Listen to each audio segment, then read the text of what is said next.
Welcome to Pratap classes. दोस्तों, Pratap classes के YouTube channel पर आपका स्वागत है। तो आज है 2 अक्टूबर 2023 और 2 अक्टूबर 2023 के जितने भी इंडिया और वर्ल्ड के जो करंट अफेयर्स के क्वेश्चन बनते हैं, आज उनका हम डिस्कशन करेंगे। पूरा वीडियो ध्यान से देखना और लास्ट में आपसे क्वेश्चन पूछूंगा जिनके जवाब आपको कमेंट बॉक्स में देना होगा। आज अपने पढ़ेंगे कि हाल ही में सीमा सड़क संगठन के नए निदेशक कौन बने हैं और पहली घरेलू निर्मित पनडुब्बी हाईकून का अनावरण किया गया और हाल ही में 2023 का सशस्त्र रामानुजन पुरस्कार किसे मिला, इनकी आज हम चर्चा करेंगे। डेली आपको सुबह 6 बजे करंट की क्लास मिलती है और कल संडे था। कल संडे के दिन आपको वीकली क्लास मिली थी और अभी आज आपको पूरा यानी कि पूरा मंथ जो है सितंबर महीना कंप्लीट हो चुका है। तो पूरे सितंबर महीने की आज शाम को आपको क्लास मिलेगी। तो सारे विद्यार्थी एक बार वीडियो को लाइक शेयर करेंगे और जो भी विद्यार्थी हमारे चैनल पर नहीं है तो जरूर आप उनको सब्सक्राइब करें और इसके पास लगे बेल आइकन का घंटा दबाएं ताकि हम जैसे वीडियो अपलोड करें उसका नोटिफिकेशन आप तक पहुंच जाएगा। तो आज है 2 अक्टूबर और 2 अक्टूबर के दिन अपने महात्मा गांधी की जन्मदिन की उनकी जयंती बनाई जाती है। तो सभी विद्यार्थियों को उनके जन्मदिन पर अब हार्दिक शुभकामनाएं, क्योंकि महात्मा गांधी का जन्म हुआ था 2 अक्टूबर 1869 को पोरबंदर गुजरात के अंदर। और हमारी भारत की आजादी के लिए उनका एक बहुत बड़ा योगदान था। इसके उनका इसलिए उनका 2 अक्टूबर को उनकी गांधी जयंती बनाई जाती है। बाकी अपने इस क्लास के अंदर आगे उनकी पूरी चर्चा इस क्लास के अंदर करेंगे। तो सबसे पहले हम जो शनिवार के दिन हमने करंट पढ़ा उसको अपने रिवाइज कर लेते हैं। हाल में एशियाई खेलों में स्वप्निल कुसाले और ऐश्वर्या प्रताप और अखिल शेरोन ने भारत के लिए कौन सा पदक जीता? तो स्वर्ण पदक जीता। एशियन गेम्स में पुरुषों की 10 मीटर एयर पिस्टल टीम में किसने गोल्ड मेडल जीता? तो सरबजोत सिंह, शिवा नरवाल और अर्जुन सिंह चीमा। हाल में वैज्ञानिकों ने 8वां महाद्वीप खोज निकाला है। इस महाद्वीप का क्या नाम है? तो नाम है इसका जिलैंडिया। किस केंद्रीय मंत्री ने 30 सितंबर 2023 को संकल्प सप्ताह नामक एक सप्ताह के कार्यक्रम की शुरुआत की? तो ये की थी हमारे देश के प्रधानमंत्री मोदी जी ने। भारत के रियल एस्टेट क्षेत्र के लिए ग्रीन ऑफिस स्पेस में कौन सा शहर सबसे आगे है? तो वो है बेंगलुरु। हाल ही में किसने वाइब्रेट गुजरात वैश्विक शिखर सम्मेलन कार्यक्रम की 20वीं वर्षगांठ समारोह में भाग लिया? तो हमारे देश के प्रधानमंत्री मोदी जी ने। हाल में कौन सा देश 2024 में अपने रक्षा खर्च को 70% बढ़ाएगा? तो वो बढ़ाएगा रूस देश। तो ये थे शनिवार के दिन हमने जो करंट पढ़ा उसको अपने रिवाइज कर लिया। बाकी कल अपने आरएस का एग्जाम था, प्री का एग्जाम, किस तरह से जो अपने डेली अपने करंट की क्लास में मैंने आपको बढ़िया तरीके से करंट करवाया, किस तरह एग्जाम के अंदर करंट में क्वेश्चन पूछे गए थे और लगभग आरएस एग्जाम के अंदर जो मैंने आपको पूरे मुख्य तथ्य के साथ जो क्वेश्चन करवाए थे ना, लगभग वहीं से क्वेश्चन एग्जाम के अंदर टपके हैं। तो इसका मतलब ये है जिस विद्यार्थी ने निरंतर जो मेरी डेली क्लास ली है ना, उसका एक भी करंट का क्वेश्चन गलत नहीं हुआ। और लगभग एक क्वेश्चन मैं कह सकता हूँ भी अपवाद एक क्वेश्चन आया था, वो मैंने नहीं करवाया। अपवाद आपको पता है एक आधा तो क्वेश्चन आ ही जाता है, लेकिन उसके अलावा जो क्वेश्चन आए थे वो सारे के सारे और लगभग गहराई से क्वेश्चन आए थे करंट में। और जो मैंने पूरे मुख्य तथ्य के साथ जो आपको डिटेल करवाई ना, वहीं से क्वेश्चन आपको मैंने ऐसे क्वेश्चन आए थे। बाकी कल मैंने टेलीग्राम पर पूरे आपको प्रूफ के साथ मैंने टेलीग्राम पर पिक्चर भी डाल दिए भी कहाँ कहाँ से क्वेश्चन है आ चुके हैं। तो बढ़िया तरीके से आप बस निरंतर बढ़ो। डेली आपको करंट की क्लास देखनी पड़ेगी, चाहे आपको मंथ की जरूरी नहीं है और वीकली जरूरी नहीं है, जो डेली क्लास देखेंगे ना, क्योंकि आरएस का एग्जाम आपको पता है थोड़ा हाई लेवल का एग्जाम है, तो इसलिए थोड़ा सा गहराई से यहाँ से क्वेश्चन पूछे गए हैं। तो बढ़िया तरीके से आप डेली क्लास मात्र 15 मिनट पर आप ज्वाइन करें, आपको करंट और भी आसान है लगने लग जाएगा। और इसके अलावा हमने दिल्ली पुलिस के लिए दिल्ली पुलिस कांस्टेबल की हमने टेस्ट सीरीज शुरू कर दी है प्रताप क्लासेस ऐप के अंदर। ऑनलाइन टेस्ट सीरीज आपको इसमें मिलेगी ऐप में और इसके अंदर 30 टेस्ट डाले जाएंगे। डेली आपको एक टेस्ट इसके अंदर मिलेगा। तो कल शाम को मैंने एक टेस्ट इसके अंदर डाल दिया, रोज आपको इसके अंदर एक टेस्ट मिलेगा। 30 टेस्ट इसके अंदर डाले जाएंगे और 100 रुपए इसकी फीस है। और कोई विद्यार्थी पूछना चाहता है कोई समस्या, तो इस नंबर पे हेल्पलाइन नंबर पे आप फोन कर सकते हो, व्हाट्सअप मैसेज भी कर सकते हो, फोन भी कर सकते हो। वीडियो के डिस्क्रिप्शन में प्रताप क्लासेस एक ऐप है।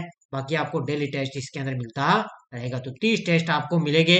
कल आपको 1 तारीख को पहला टेस्ट मिल गया, तो 30 अक्टूबर तक 30 टेस्ट आपको मिलेंगे। तो दिल्ली पुलिस कांस्टेबल का पूरा शेड्यूल इसमें जो पूरा आपको मतलब फुल टेस्ट इसमें आपको मिलते रहेंगे। तो ये आप टेस्ट सीरीज बढ़िया तरीके से ज्वाइन करें।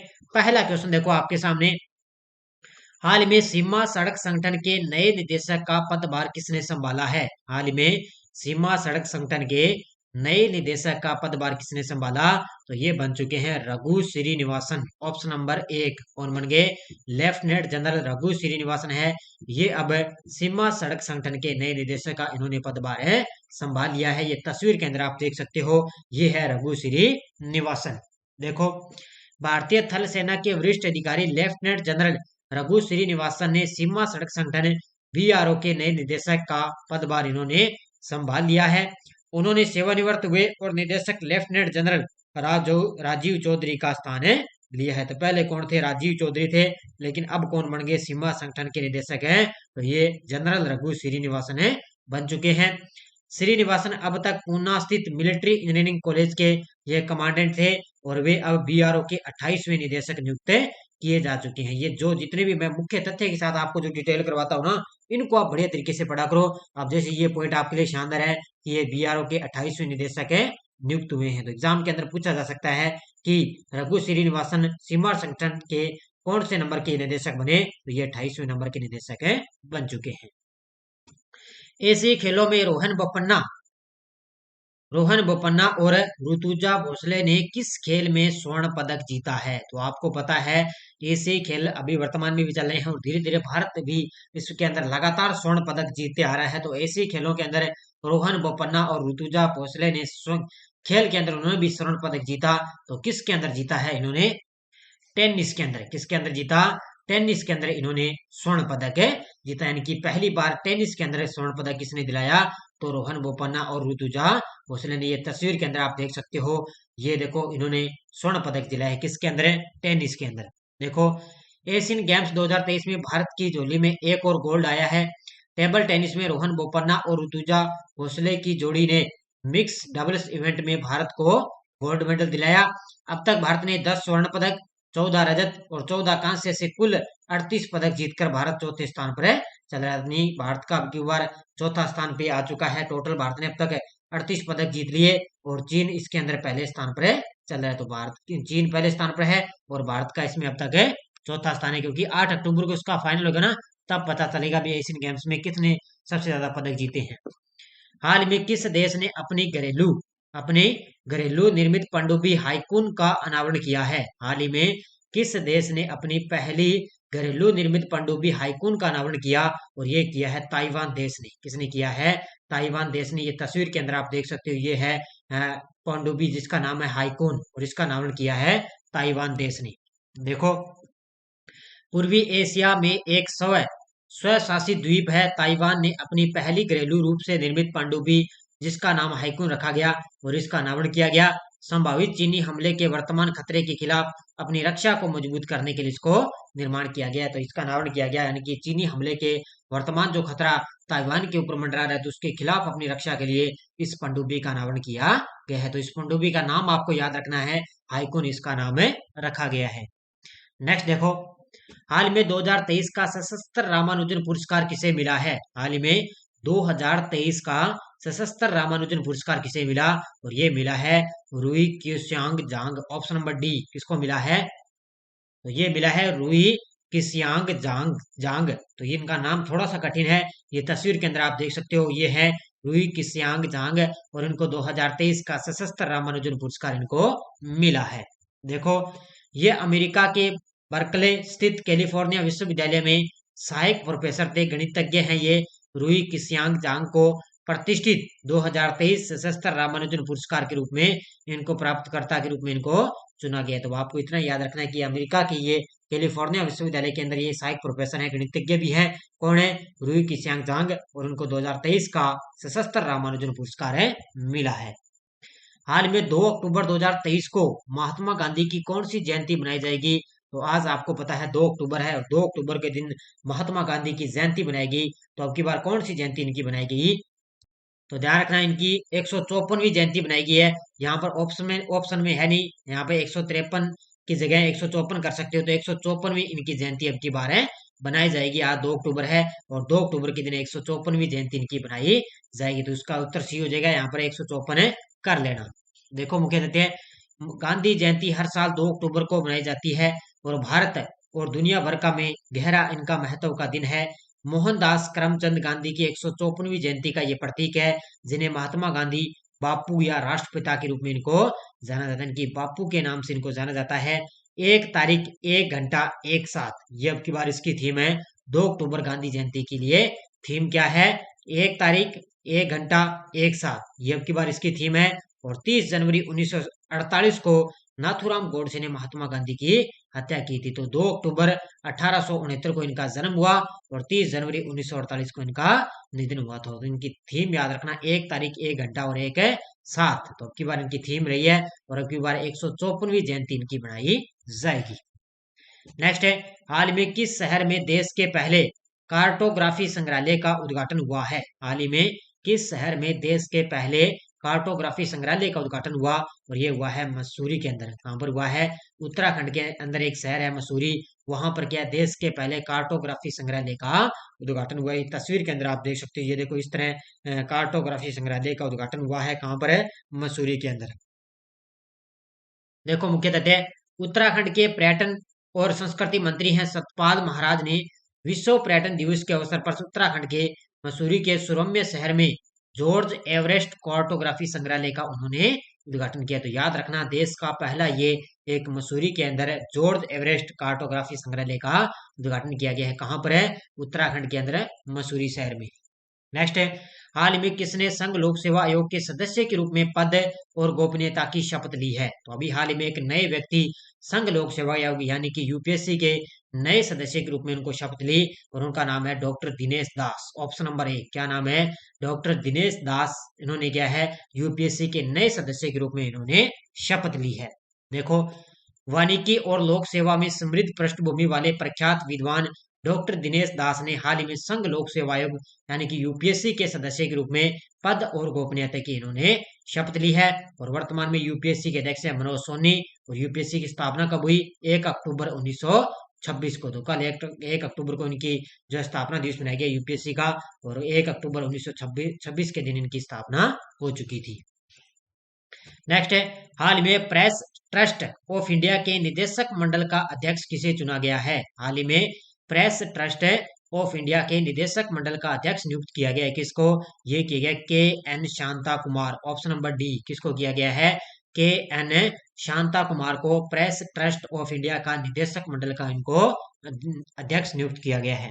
देखो, अनुभवी मीडिया पेशेवर के एन शांता कुमार को 1 साल के कार्यकाल के लिए प्रेस ट्रस्ट ऑफ इंडिया के निदेशक मंडल का इनको अध्यक्ष नियुक्त किया गया है। कि इनको याद रखना बस है, के एन शांता कुमार को। अब थोड़ी चीज ये आपको याद होनी चाहिए, थोड़ी सी ध्यान में रखना। 5 आइज अलायंस क्या है? इसको थोड़ा सा ध्यान में रखना, भी पूछा जा सकता है कि 5 आइज अलायंस क्या है। तो कनाडा में एक अलगाववादी नेता की हत्या में भारत सरकार की संलिप्तता के आरोपों को लेकर हाल ही में भारत कनाडा गतिरोध ने 5 आइज अलायंस की भूमिका पर ध्यान आकर्षित किया है। तो भारत और कनाडा के बीच में ये जो है गतिरोध का है, इसके बीच में जो है अलायंस की भूमि पर ये आकर्षित किया गया। इसमें कनाडाई प्रधानमंत्री ने आरोप लगाया कि कनाडा में खालिस्तान आंदोलन के उन्नायक एक सिख अलगाववादी नेता की हत्या में भारत सरकार के संभावित संबंध हो सकते हैं, इसलिए दोनों देशों के बीच संबंध तनाव में है। साथ ही उनके आरोपों के 5 आइज अलायंस की रिपोर्टों का समर्थन प्राप्त है। अब ज्यादा आपको डिटेल में पूछा नहीं जाएगा, इतना आ सकता है एग्जाम के अंदर आएगा कि 5 आइज अलायंस क्या था और किन दो देशों के बीच में ये चर्चित रहा। तो याद रखना, भारत और कनाडा के बीच में ये दोनों के बीच में ये चर्चित रहा था। बस इतना आपको याद रखना, पूछा जा सकता है। पीडीएफ आपको टेलीग्राम पर मिल जाती है, वीडियो के डिस्क्रिप्शन में टेलीग्राम का लिंक है। और कल जो आरएएस के एग्जाम में आए हुए क्वेश्चन थे ना करंट के, मैंने उसमें पिक भी डाल दी थी, पिक्चर भी डाल दी, और जो मैंने करंट के क्वेश्चन करवाए थे वो भी मैंने इसके अंदर डाल दिए थे, आपको पता है बढ़िया तरीके से। और पीडीएफ वगैरह सब सूचना आपको टेलीग्राम पर मिल जाती है। पिछले वीडियो क्वेश्चन क्या था? किस शहर में 13वां हिंद प्रशांत सेना प्रमुख सम्मेलन आयोजित हुआ? तो ये हुआ था नई दिल्ली के अंदर। बहुत सारे विद्यार्थियों ने शानदार तरीके से जवाब दिए, उन सभी को हार्दिक शुभकामनाएं। अब देखो question for you, global innovation index 2023 Bharat कौन से स्थान पर है? 40वें, 45वें, 38वें, 42वें। और कल आरएस एग्जाम में विश्व खुशहाली रैंकिंग इसमें विश्व खुशहाली रैंकिंग के अंदर भारत का स्थान पूछा था। कल ये क्वेश्चन आया था एग्जाम के अंदर और ये भी मैंने बढ़िया तरीके से करवाया। उसके अंदर भारत का 126वां स्थान था। किसमें? विश्व खुशहाली रैंकिंग यानी कि वर्ल्ड हैप्पीनेस इंडेक्स के अंदर भारत 126वें स्थान पर है और फिनलैंड पहले स्थान पर। ये कल भारत की इसमें रैंकिंग पूछी गई थी, तो बढ़िया तरीके से मैंने करवाया था और ये भी आपको क्वेश्चन ध्यान में रखना है। इसके अलावा अपने राजस्थान पुलिस कांस्टेबल की ऑनलाइन टेस्ट चल रही है और दिल्ली पुलिस की तो अपने स्टार्ट कर ही दी है। और कल जो बाजार के अंदर ये बुक उपलब्ध है ना, कल लगभग राजस्थान और इंडिया इंटरनेशनल पूरा का पूरा करंट इस बुक से बाहर क्वेश्चन गया ही नहीं। बढ़िया तरीके से आपको जो मैंने बुक आपको अभी वर्तमान में बाजार के अंदर बुक उपलब्ध है और नीचे आपके लिए ऑनलाइन बुक मंगानी है तो 80 580 22 001 इस पे आप व्हाट्सएप मैसेज करके ऑनलाइन एड्रेस आप कर सकते हो और ऑनलाइन बुक ये मंगवा सकते हो। बाकी नीचे नंबर दिए हुए हैं, आप इस पे आप कांटेक्ट करके ये बुक आप मंगवा सकते हो। बड़ी शानदार बुक है। आगे सूचना सहायक का एग्जाम होगा, जूनियर अकाउंटेंट का एग्जाम है, राजस्थान पुलिस का एग्जाम है, तो ये पुस्तक आपके लिए रामबाण है साबित होगी। क्योंकि कल आपने आरएस एग्जाम के अंदर देख लिया होगा कि किस तरह से इस बुक में से क्वेश्चन आए हैं। तो सारे विद्यार्थी एक बार वीडियो को जाते जाते लाइक शेयर करते रहना। धन्यवाद। जय हिंद, जय भारत।